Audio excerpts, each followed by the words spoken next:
Bakit? Tawarin nyo na. Kahit anong deny ng NBI, sino ba gumawa niyan? Nung una. Sino ba gumawa niyan? Nung una. Di ba NBI? Alam naman yung pulis. Kitang-kita naman sa mga video, yung pulis pinoprotektahan kayo. At alam nyo rin yan. Tayo na naglulukuhan pa. Nagkakwentuhan na tayo eh. Alam nyo na pinoprotektahan naman din kayo ng pulis. At malabo din naman ang sundalo. Kita nyo naman pinoprotektahan kayo. So sino yan? Don't tell me mga NPA yan. Nakapasok na dyan. Sa bagay, yung mga kasama nila nasa labas eh. Yung mga kasama nilang NPA nasa labas. Oh. Pero hindi po imposible eh. At nakita naman ninyo, pag nagsasalita si Matibag, balubaluktot na lang yung kanyang ano eh. Pag tinatanong siya, bakit may mga NBI sa loob?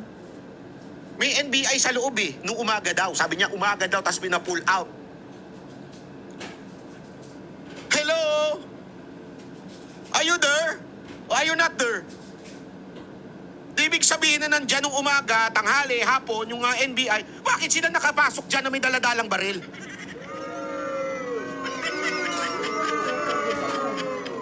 Parang ano na, paiba-iba na ngayon.